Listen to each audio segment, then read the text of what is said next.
हूँ सिद्धि सिंह और आप देख रहे हैं आगाज एक्सप्रेस। यूक्रेन के राष्ट्रपति व्लादिमीर ज़ेलेंस्की और अमेरिका के पूर्व राष्ट्रपति डोनाल्ड ट्रंप के बीच लंबे समय से भू राजनीतिक तनाव देखने को मिल रहा था।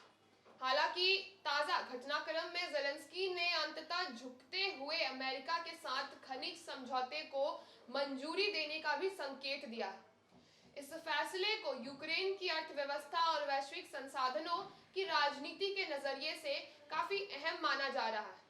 यूक्रेन दुर्लभ खनिज संसाधनों का बड़ा भंडार रखता है, जो हाईटेक इंडस्ट्री और रक्षा क्षेत्र में इस्तेमाल किए जाते हैं।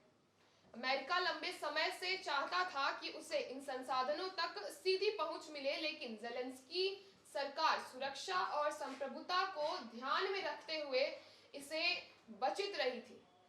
ट्रंप प्रशासन के लगातार दबाव और बदलते वैश्विक हालात के कारण अब यूक्रेन ने इस सौदे के लिए हरी झंडी दिखा दी। विशेषज्ञों का मानना है कि इस खनिज समझौते से अमेरिका को चीन और रूस के खिलाफ रणनीतिक बढ़त मिलेगी, क्योंकि दुर्लभ खनिजों का बड़ा हिस्सा फिलहाल इन देशों के पास है।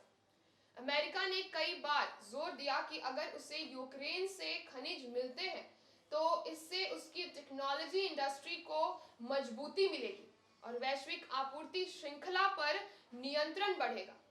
यूक्रेन में जारी रूसी युद्ध के चलते ज़ेलेंस्की की सरकार को आर्थिक संकट का सामना करना पड़ रहा है।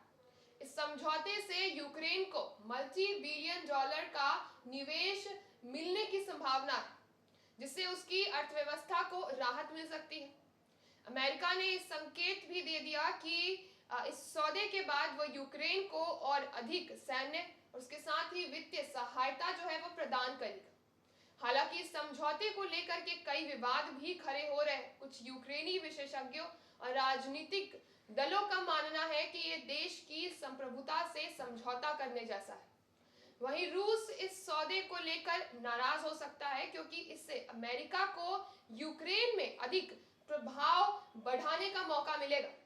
ट्रंप की रणनीति हमेशा से अमेरिका फर्स्ट की रही है और इस समझौते को भी इसी नीति के तहत देखा जा रहा है।